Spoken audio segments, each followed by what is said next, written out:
Hi, and welcome to Call It a Fork and Knife, where we use all natural and organic foods. Today we are making a classic beef stew. So let's get those ingredients together. Okay, so first off, we're going to go over the meats that we'll be dealing with today.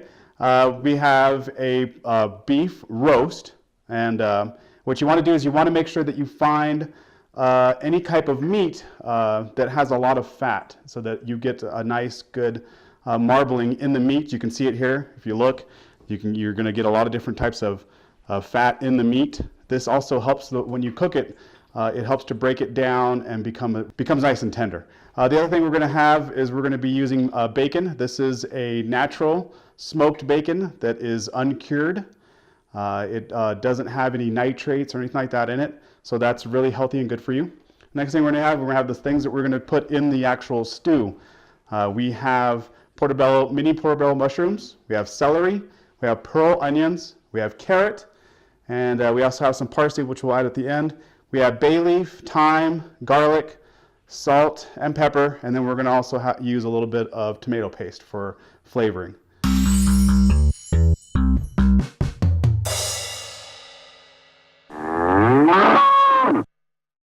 Okay, right now we're going to send you over to our good friend Johnny Miller for some classic drink ideas. I'm Johnny Miller. Today we're going to focus on one of my favorite spirits, and that is whiskey. So let's get started. Part of having an effective bar at your home is being prepared and having everything that you need handy, especially if you're entertaining. So a little whiskey is definitely in order. Cheers.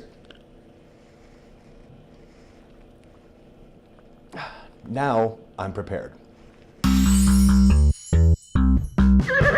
The first cocktail we're going to make is called a horse feather.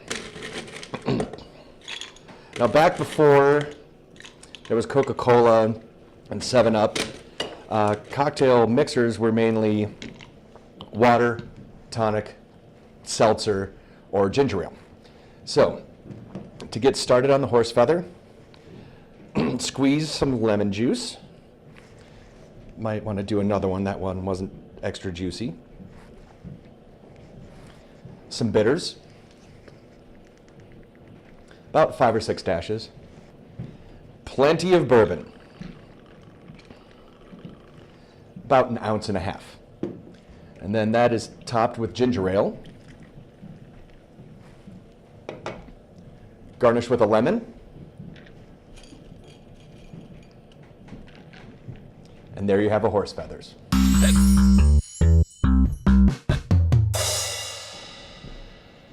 Our final classic cocktail in the bourbon realm is the old fashioned. So you start with a rocks glass, empty, an orange slice, a cherry, and the traditional recipe calls for a sugar or a sugar cube. I like to use simple syrup. I think it blends in the drink better. Simple syrup is a combination of 50% sugar, 50% hot water, and then let it chill to room temperature. So about 1 ounce of that. Then muddle it. Being careful while you're muddling to make sure that you only muddle the pulp of the orange and not the rind, because the rind releases some bitter flavor that you don't want in the cocktail. Fill the glass with ice.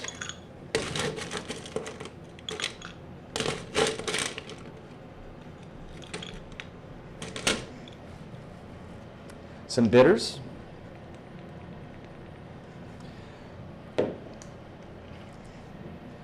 A hefty amount of bourbon, about 1.5 ounces, maybe 2 ounces.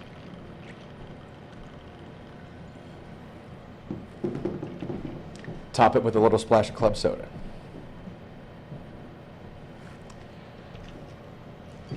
I believe this drink needs no garnish. There's enough in there.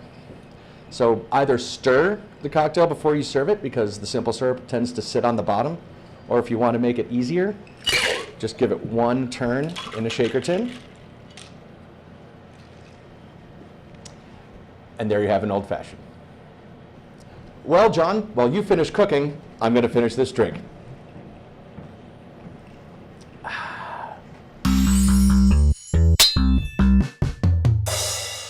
Thank you, Johnny Miller, for those amazing drink ideas. And now that we have our ingredients together, let's go ahead and start this classic beef stew. First thing we're going to do is we're going to cook our bacon.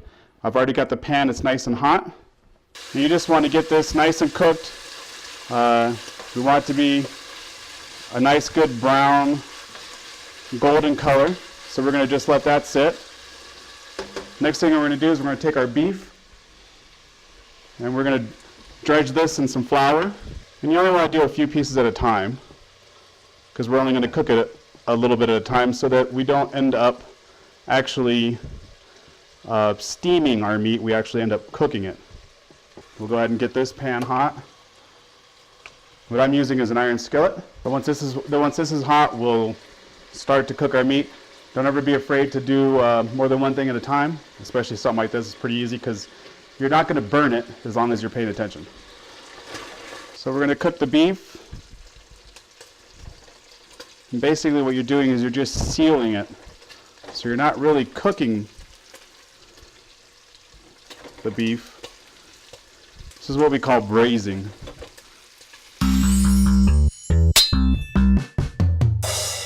So as you can see, the bacon's nice and crispy, and with all the fat that you render from the bacon, this is what you're going to use to cook the rest of your vegetables.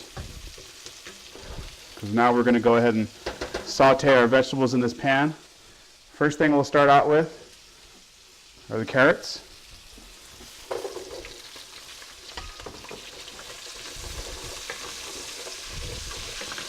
And when you're chopping or cutting vegetables, you want to make sure that they're all about the same size so that they cook at the same rate. And you just want to turn your meat. Okay, next thing we're going to do is we're going to add our pearl onions.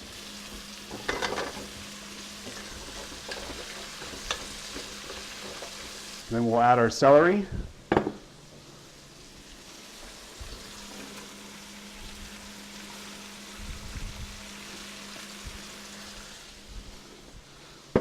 We'll add a little bit of sea salt.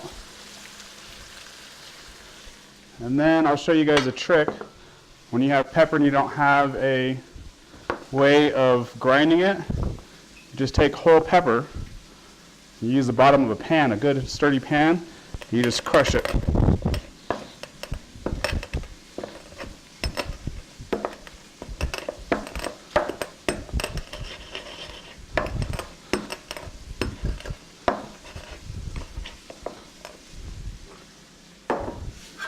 And once you've done that, you can just add it.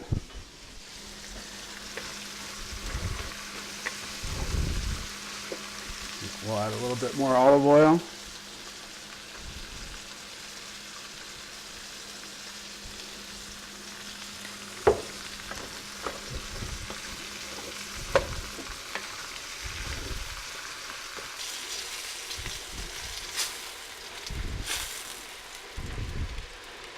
Then we'll continue cooking the rest of our beef.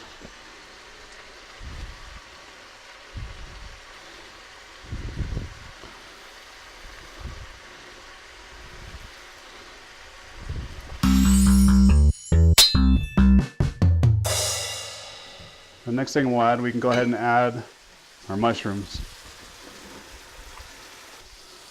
We'll add our garlic. This is about 3 cloves of large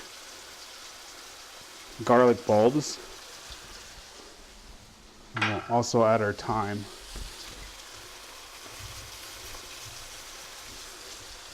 And that's fresh thyme.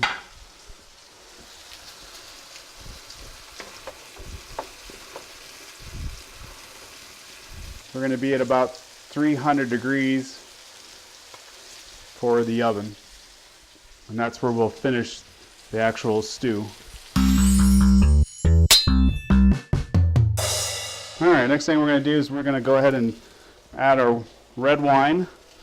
This is just a local red wine. It's a Merlot. You can use any kind of red wine.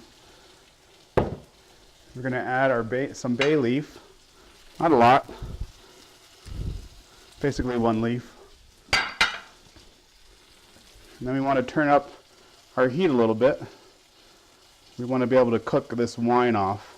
We want to get rid of the alcohol.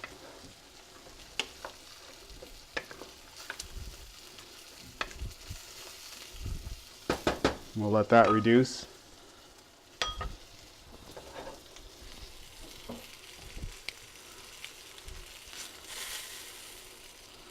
And we finish cooking our beef, which we will add at the very end before we put it in the oven. So when you're reducing, when you're using wine, you want to get rid of the alcohol. Generally it takes about 8 minutes or so. And once you're done, then you can add your other ingredients. All right, next thing we're going to add is we'll add our tomato paste. And basically, you just want to do it to taste. This is concentrated tomato paste, so you don't need a whole lot. And then we'll add the chicken stock. And once again, we'll let this reduce down a bit. And about another 8 minutes or so. Make sure you taste before you serve. And 2, you just want to make sure that the seasoning is right, because we're actually close to being done and right before we actually end up putting it in the oven.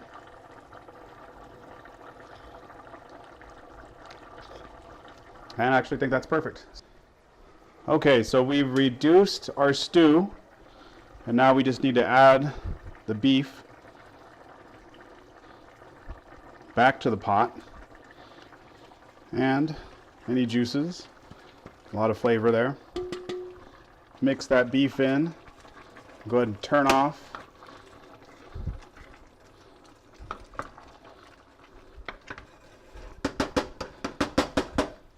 Then we're going to add the lid to the top. We'll place it in the oven. That oven is set at 300 degrees. And then it sits for 2.5 hours. Okay, so through the magic of television, 2.5 hours has passed, and our beef stew is ready. Then we can do some plating.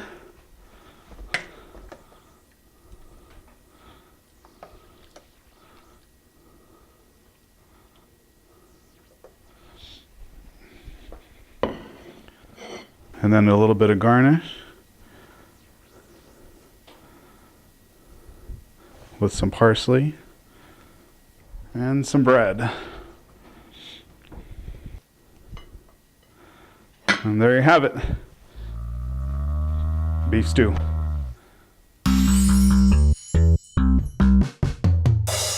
So tell us what you think. Oh my goodness.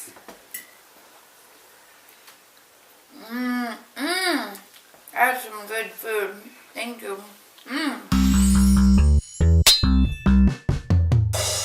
Thank you for watching Colorado Fork and Knife.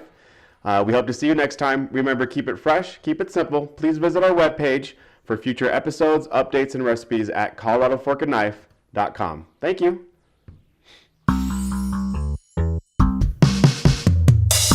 What's the difference between a bartender and a bar stool? A bar stool only has to deal with one asshole at a time. I feel weird telling jokes to a camera and nobody can laugh. Yeah. Hey John, I got a joke for you. What do you call a Mexican guy with a rubber toe? Roberto! Oh, you're a good crowd.